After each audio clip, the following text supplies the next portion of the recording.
सोचिए, क्या जलन, ईर्ष्या इतनी ताकतवर हो सकती है कि किसी की पूरी जिंदगी तबाह कर दे? आज हम एक ऐसी ही कहानी में उतरेंगे। कहानी है अनिल मल्होत्रा की। एक कामयाब बिजनेसमैन अपने करियर की ऊंचाइयों पर, लेकिन उन्हें उन्हें ईर्ष्या के बारे में एक ऐसा भयानक सबक मिलने वाला था जिसकी उन्होंने कभी कल्पना भी नहीं की थी। तो ये है हमारी कहानी के मेन कैरेक्टर अनिल। सफल, ताकतवर, लेकिन अपने ही घमंड में चूर। उन्हें लगता था कि जो कुछ भी उन्होंने पाया है वो बस उनकी मेहनत, उनके तजुर्बे और हाँ, उनकी किस्मत का ही नतीजा है। मतलब सब कुछ बस मैं और मेरा था। लेकिन अनिल मल्होत्रा की इस कामयाबी की चमक के पीछे ना एक बहुत गहरा अंधेरा छिपा हुआ था। और वो अंधेरा था एक उभरते हुए कॉम्पिटिटर से उनकी जबरदस्त जलन। यही जलन, यही ईर्ष्या उनकी कहानी को एक ऐसे खतरनाक मोड़ पर ले जाने वाली थी जिसके बारे में वो सोच भी नहीं सकते थे। तो अनिल के इस गुस्से की वजह कौन था? वजह थे उनके कॉम्पिटिटर नमन अग्रवाल। देखिए, हो ये रहा था कि नमन लगातार उनसे अच्छा परफॉर्म कर रहे थे। हर बड़ा प्रोजेक्ट, हर कॉन्ट्रैक्ट, सब नमन के पास जा रहा था। और ये सब देखकर अनिल को पक्का यकीन होने लगा था कि यार, इसके पीछे कोई ना कोई गहरी साजिश है, कुछ तो गड़बड़ है। अब जब लगातार हार मिलने लगी तो अनिल का जो लॉजिकल दिमाग था ना, वो भी जवाब देने लगा। वो धीरे धीरे अंधविश्वास की तरफ बढ़ने लगे। उन्हें लगने लगा था कि भाई, ये सब नमन की बुरी नजर का खेल है। उसने मेरे काम पर नजर लगा दी है। और जानते हैं, उनके इस शक को और हवा दी उनके ड्राइवर गणेश ने। तो अब जब लॉजिक और मेहनत दोनों फेल हो गए तो अनिल की निराशा उन्हें एक बहुत ही डरावने रास्ते पर ले गई। वो अब अंधेरे में एक ऐसा सौदा करने जा रहे थे जो, हाँ, एक काला जादू वाला समाधान तो दे सकता था, पर उसकी कीमत बहुत बड़ी चुकानी पड़ने वाली थी। जरा उस जगह के बारे में सोचिए। घना अंधेरा, रात का वक्त, चारों तरफ कोहरा और हवा में जली हुई चिताओं की एक अजीब सी गंध। माहौल बहुत ही डरावना था। और यहीं इसी जगह पर अपने ड्राइवर के साथ अनिल एक अघोरी बाबा से मिलने पहुंचे थे। आग की लपटों के सामने बैठे थे वो अघोरी बाबा। सिर पर लंबी लंबी जटाएं और आंखें ऐसी गहरी थीं जैसे सारा अंधेरा उन्हीं में समा गया हो। और कमाल की बात यह है कि उन्होंने अनिल को देखते ही समझ लिया कि ये आदमी मदद मांगने नहीं आया, ये तो बदला लेने आया है। अघोरी ने जो तरीका बताया वो बहुत ही डरावना था, पर एकदम सीधा। कब्रिस्तान की मिट्टी और चिता की राख से एक गुड़िया बनेगी, उस पर दुश्मन की फोटो लगेगी और उसकी किस्मत बर्बाद हो जाएगी। लेकिन उस पूरे तरीके में एक बहुत जरूरी नियम था। एक ऐसा नियम जिसे तोड़ा नहीं जा सकता था, किसी भी कीमत पर नहीं। तुम्हें डरना नहीं है। और मजे की बात देखिए, अनिल ने अघोरी की इस चेतावनी को बड़े कॉन्फिडेंस के साथ यूं ही उड़ा दिया।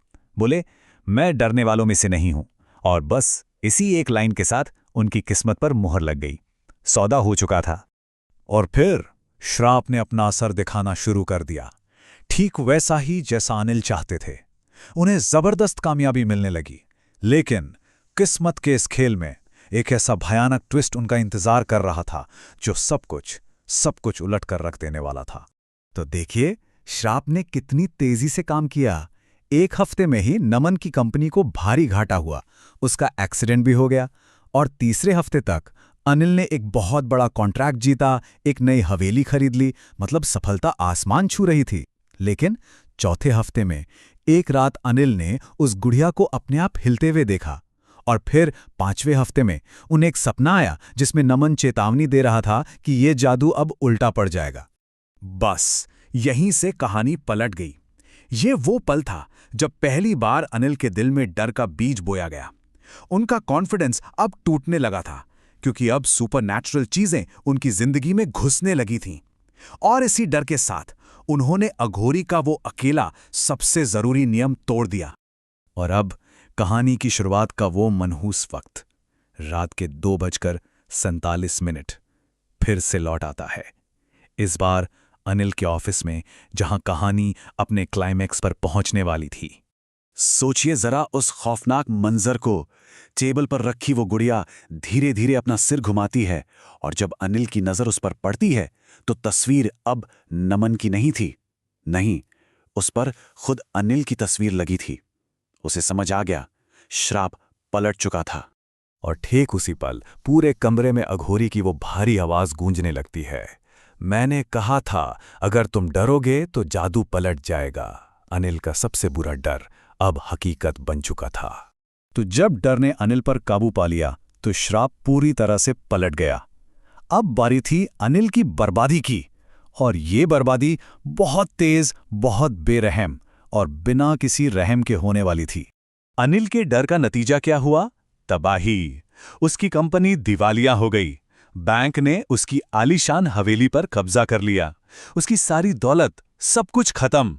आखिर में उसके हाथ में एक भिखारी के कटोरे के सिवा कुछ नहीं बचा था। सब कुछ लुट जाने के बाद कहानी अपने अंजाम तक पहुंचती है, और इस मोड़ पर अनिल को किसी बाहरी ताकत से नहीं, बल्कि अपनी बर्बादी की असली वजह से, यानी अपनी ही नफरत से सामना करना पड़ता है। सड़क पर भीख मांगते हुए अनिल के सामने एक परछाई आकर खड़ी होती है, और वो परछाई किसकी थी? वो था नमन। बिल्कुल ठीक, और पहले से भी ज्यादा कामयाब। और फिर नमन ने जो कहा वो इस कहानी का सबसे बड़ा सच था। उसने कहा, तुम्हें किसी ने बर्बाद नहीं किया अनिल, ये सब तुम्हारी अपनी नज़र का असर है, तुम्हारी अपनी बुरी नज़र का। मतलब वो श्राप कुछ और नहीं, बल्कि अनिल की अपनी ही जलन और उसके डर का आईना था। तो ये कहानी आखिर में हमें एक बहुत गहरे सवाल के साथ छोड़ जाती है। क्या सबसे ज्यादा तबाह करने वाली बुरी नज़र वो होती है जो दूसरे हम पर डालते हैं, या वो जो हम अपनी ही जलन और डर की वजह से खुद पर डाल लेते हैं? सोचिएगा जरूर।